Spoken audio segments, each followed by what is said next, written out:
जियो news की खुसूसी budget transmission में एक बार फिर आपको खुशामदीद कहेंगे। नाज़रीन, वफाकी वज़ीर ख़जाना मोहम्मद औरंगज़ेब आज शाम इक़्तिसादी सर्वे पेश करेंगे।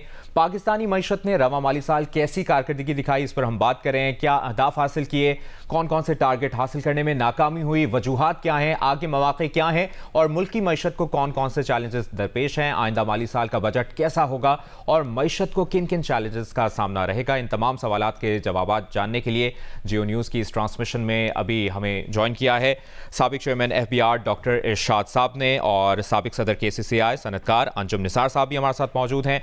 माहिर ज़रे अमूर शमसुल इस्लाम खान साहब से हम ज़रे शोबे से मुतालिक गुफ्तगू करेंगे और मुआशी तज़ियाकार खुर्रम शहजाद साहब ने भी हमें ज्वाइन किया हुआ है। डिस्कशन को का आगाज़ करते हैं। सबसे पहले डॉक्टर इरशाद साहब, आपसे गुफ्तगू का आगाज़ करना चाहेंगे और कई अहम सवालात हैं जो हम आपके सामने रखना चाहते हैं। इस साल FBR अब तक टैक्स अहदाफ हासिल नहीं कर सका है और अगले माली साल के लिए टैक्स हदफ को मजीद बढ़ाया जा रहा है और कहा जा रहा है कि टैक्स हदफ 12,970 अरब तक मुकर्रर किया जा सकता है। FBR कितना तैयार है इस चैलेंज के लिए? थैंक यू वेरी मच, आपने इस इम्पोर्टेंट इशू पे मुझे बुलाया है। देखिए, FBR का अभी तो फाइनल बजट तो अभी आना है, लेकिन मई तक तो उनका काफ़ी अच्छा परफॉर्मेंस रहा है। जो रिमेनिंग पार्ट है वो करीबन उनको 1.2 ट्रिलियन यानी कोई 200 ऊपर एक ट्रिलियन करना है। अगर से उनको एक दो सेटबैक्स हो गए हैं, एक जो ये विंडफॉल गेन्स पे और जो बैंक्स के गेन्स पे और ये जो प्रॉपर्टी पे उनको 50% का थोड़ा सा कट लगे सुप्रीम कोर्ट के बाद, इसका शायद 200 से 300 बिलियन का इम्पैक्ट आ जाए। बाकी मैं तो आई एम क्वाइट ऑप्टिमिस्टिक, जिस तरीके से वो जा रहे हैं तो एग्जैक्ट शायद ना हो, but they will be very close to the target of this year, तो वो तो हो जाएगा। जो नेक्स्ट ईयर का बजट है उस पे मेरा रिजर्वेशन है, क्योंकि जो अखबारों से हम देख रहे हैं और जो IMF बता रहा है, तो वो तो कह रहे हैं कि अब 12.8 हमें कर दे, यानी 12 trillion and billion, around 13 trillion का वो कह रहे हैं। तो अगर 13 ट्रिलियन गवर्नमेंट मान लेती है तो, और हम ये भी प्रिज्यूम करते हैं कि FBR 9 कर लेगा, तो इसका मतलब है तो अराउंड 4 ट्रिलियन का डिफरेंस आ रहा है। अच्छा, जो अभी तक रिपोर्ट्स आ रही हैं, तो आपका जो फोरकास्ट है इन्फ्लेशन का वो तो 12% है, आपका GDP का फोरकास्ट 3.6% है, तो ये दोनों मिला के करीबन ये तो 15-16% बन रहा है। चलो आप इन्फोर्समेंट का भी 3 डाल दें, तो इन सबसे मिला के तो मुश्किल से आपका 1.6-1.7 बन रहा है। तो इसका मतलब है कि 2.5 ट्रिलियन के लिए आपको नया टैक्सेशन करना पड़ेगा। I think that's a very big ask और वो बड़ा मुश्किल होगा। मेरे ख्याल में गवर्नमेंट को इस इशू को निगोशिएट करना चाहिए। ऑलरेडी इकोनॉमिक क्रंच की वजह से बिजनेसेस भी, इंडिविजुअल्स भी, सोसाइटी एज अ होल बहुत तंग है, और हम जो डिकेड्स का मसला है वो एक दिन में, एक साल में अगर हल करेंगे तो उसका मुझे लगता है वो नतीजा नहीं निकलेगा। यानी आप कह रहे हैं कि अमली इकदामात करने की भरपूर ज़रूरत है। अंजुम निसार साहब, आपसे सनतों के मसाइल पर भी हम यकीनी तौर पर बात करना चाहते हैं। सनती शोबे की पैदावार 3.4% के बरक्स 1.2% रही। मैन्युफैक्चरिंग सेक्टर की पैदावार 4.3% हदफ के बरक्स 2.4% रही। आपको क्या लगता है, इसकी क्या वजूहात हैं और ओवरऑल सनतों को किन मसाइल का सामना रहा? देखिए, जहाँ तक इंडस्ट्रियल सेक्टर का ताल्लुक है, ये आपने खुद बताया, आपका हर वक्त ऐड चल रहा होता है कि इसका कंट्रीब्यूशन तकरीबन 18% है GDP के अंदर, जबकि आप जो रेवेन्यू हासिल करते हैं पूरा इंडस्ट्रियल सेक्टर से और मैन्युफैक्चरिंग सेक्टर से पाकिस्तान के अंदर, वो तकरीबन 60% से ऊपर है। इसका मतलब है कि एक शोबे को इतना बोझ लाद दिया गया है कि आप देखते हैं कि उसके नताइज कि जो LSM है, खासतौर से लार्ज स्केल मैन्युफैक्चरिंग सेक्टर, उसकी ग्रोथ आप खुद बताएं कि 1.8% करीब है, जो कि ना होने के बराबर है। और इसका नतीजा कि अनएम्प्लॉयमेंट, इंडस्ट्री का बंद होना, आपकी power cost of doing business इतनी ज्यादा है, और जो हालात चल रहे हैं और मजीद जो आने वाले कल बजट में टैक्स थोपे जा रहे हैं या लगाए जाएंगे, एक्सपोर्ट के शोबे के अंदर भी ये टैक्स बढ़ाना चाहते हैं, तो आपके पास है क्या? आप टोटल रेवेन्यू हासिल करते हैं कोई $30 बिलियन के करीब गरीब एक्सपोर्ट सेक्टर से क्योंकि मुश्किलात का शिकार है, आपकी इंपोर्ट पे अलग प्रेशर है, आपकी ड्यूटीज हासिल हो नहीं सकेंगी, सेल टैक्स आपने रेवेन्यू बढ़ा दिया है। तो मैं तो दोबारा जो बड़ी मुश्किल से इन्फ्लेशन का कंट्रोल, जो इन्फ्लेशन का जिन कंट्रोल हो रहा था, जो नीचे आते हुए देख रहे थे, उसके अंदर आने वाले टैक्सेस की वजह से जो आप टैक्सेस लगाने जा रहे हैं, दोबारा इंडस्ट्री बहुत मुश्किलात का शिकार होने जा रही है। और जैसे डॉक्टर साहब ने फरमाया, बिल्कुल सही बताया कि आपका इन्फ्लेशन रेट जो कि इन्होंने 12% लिया है और ग्रोथ 3.6% ली है, आपकी टोटल मैक्सिमम ग्रोथ 15% बहुत अगर आपने की टैक्स रेवेन्यू के अंदर, तो आप 11.5-12 बिलियन तक जा सकेंगे। तो मैं समझता हूँ ये बड़ा मुश्किलात है आने वाले दिनों में।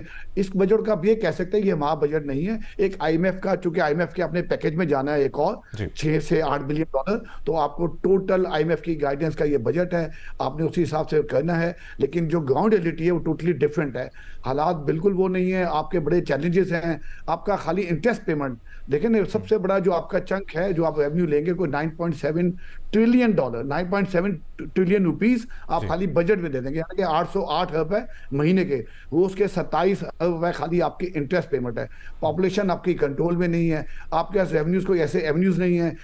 गो के एग्रीकल्चर सेक्टर ने थोड़ा बहुत अच्छा परफॉर्म निस्बतन किया है, लेकिन टैक्स ना देने के बावजूद वो 0.5% भी टैक्स जीडीपी में कंट्रीब्यूशन नहीं देते, जबकि उनका कंट्रीब्यूशन 20% से कहीं ऊपर है। सर्विसेज सेक्टर का कंट्रीब्यूशन देख लें तो जब तक सारे सेक्टर्स, तमाम सेक्टर्स सही तरीके से अपना टैक्स अंदर इनपुट किटी में नहीं डालेंगे, हम उस तरह चैलेंजेस पर काबू नहीं पा सकेंगे। शमसुल इस्लाम खान साहब, आपसे ज़रई शोबे पर हमने बात करनी है, बहुत इंपॉर्टेंट सेक्टर है, और रवां साल हमने देखा कि पाकिस्तान में ज़रई शोबे ने बेहतरीन कारकर्दगी दिखाई। ज़रई शोबे की नमो 6.25% रही। गंदम, कपास, चावल की पैदावार रिकॉर्ड इजाफा हमने देखा। गंदम बहरान ज़रई शोबे की ग्रोथ पर आपके ख्याल में, आपके सामने सवाल रखना चाहते हैं कि क्या मनफी असर तो नहीं डालेगा? बिल्कुल। एग्रीकल्चर जो जिसको हम ज़्यादातर अक्सर अपनी तकरीरों में ये कहते हैं कि जी पाकिस्तान की मैशियत की बैकबोन है एग्रीकल्चर, और उस बैकबोन को इस दफ़ा तोड़ दिया गया है। उसकी बुनियादी वजह ये कि आपने जो प्रोमिस किए थे ग्रोअर्स के साथ, कॉटन की प्राइस अनाउंस की, उसके ऊपर ग्रोअर को प्राइस एश्योर नहीं की गई। उसके बाद फिर आपके जो राइस की प्राइसेस आएंगे 50% उसकी पैडी की प्राइस कम उसको मिली, डिस्पाइट इसके कि उसकी कॉस्ट लास्ट ईयर बहुत ज़्यादा हाई थी। फर्टिलाइजर की प्राइस आई थी, फिर उसके अंदर इंपोर्टेड सीड बड़ा महंगा उनको मिला। फिर आपके पास जो गंदम है जिसके ऊपर पाकिस्तान की फूड सिक्योरिटी का मेन इन्हिसार है, उसको हमने एश्योर किया था कि 4,000 रुपए सिंध में और पंजाब में 3,900 रुपए की मिनिमम सपोर्ट प्राइस देंगे। और ग्रोअर्स ने उसी वजह से, क्योंकि गंदम को ग्रो करना आसान है, लेबर इंटेंसिव इतनी नहीं है, आसानी से लेबर मिल जाती है, लोगों ने उसके ऊपर मेहनत की और फसल उगाई, और उसके पास जब आपके पास क्रॉप तैयार होती है तो हुकूमत का ऑल ऑफ सडन जो है, जो बड़ा बायर था जिसने एश्योरेंस दी थी पंजाब में, उन्होंने रिफ्यूज कर दिया कि हम आपसे गंदम नहीं खरीद सकते और हमारे पास जगह नहीं है। अब इस चीज ने जो मेजर डेंट दिया एग्रीकल्चर के ऊपर कि वो अब इस वक्त जो नई सोइंग हो रही है, ग्रोअर्स एक तो खाद सस्ती होने के बावजूद खाद नहीं खरीद सकते। मतलब ये कि उनका जो फाइनेंशियल मसल्स थे, जो उन्होंने 4 क्रॉप्स में उन्होंने लूज किया है, आपकी कॉर्न जो है एक बम्पर क्रॉप के तौर पर आप सामने आई पाकिस्तान में, और 5वीं बड़ी क्रॉप हो गई है, उसमें प्राइसेस 5,000 रुपए से कम होके 2,000-1,800 पे चलेगी मन की। फिर आपकी वीट में आपने ड्रास्टिक कट किया है कि आज वो मार्केट में 2,500 से 2,600 रुपए की बिक रही है, जो वो लास्ट ईयर 3,900-4,000 रुपए में बेच रहे थे। उनके पास अब गुंजाइश नहीं है। फिर हम ये देखते हैं कि पाकिस्तान का जो एग्रीकल्चर का जो निज़ाम है उसमें जो 80 से 90% जो है ग्रोअर छोटा है, उनके पास 5 से लेकर 10-12 एकड़ तक की लैंड होती है, और जो बड़ा ग्रोअर है, जो एब्सेंटी ग्रोअर है, जो DHA मॉडल टाउन में रह रहा होता है, उनके पास ज्यादा एरिया है लैंड का। अब वो ज्यादातर एब्सेंटी होते हैं। उसके बाद जो आप मज़ारों को लगाते हैं तो वो ज्यादातर कोशिश करते थे कि लो प्राइस वैल्यू जो है क्रॉप वहां पे उगाई जाए, और उसकी मिनिमम सपोर्ट प्राइस के जरिए हम उसे एक एश्योरेंस दे देते हैं कि हम ग्रोअर से परचेज कर लेंगे, जिसका ज्यादातर फायदा माजी में भी हमने देखा कि बड़े काश्तकारों को होता था। इस दफा तो आपके तकरीबन सारे ही छोटे बड़े सब उसके अंदर पिस गए। वो कहते हैं ना कि आपका जो है गेहूं के अंदर जो है आपकी जो वो जो वीवल्स जो होती हैं वो भी पिस जाती है। तो ये एक चीज हुई है जिसने आपको एक मेजर सेटबैक दिया है। अब आप आगे देख रहे हैं कि 6.1% पे हमारे ग्रोथ का ये हाल हुआ जहां ग्रोथ हुई है। बिल्कुल बिल्कुल शमसुल इस्लाम खान साहब, इस पर हम मजीद भी बात करेंगे। खुर्रम शहजाद साहब को भी शामिल गुफ्तगू करते हैं। खुर्रम, आपने पिछले घंटे में जब आपसे बात हो रही थी तो आपने कहा कि टैक्स बर्डन कम करना होगा और टैक्स का तनासुब ठीक करना होगा, वरना मईशत आगे नहीं बढ़ेगी। कैसे, क्या तजावीज़ है आपके पास? जी देखिए, इसमें 4 से 5 सेक्टर्स हैं जहाँ पे जो है आपको टैक्सेस का इतलाक करना होगा।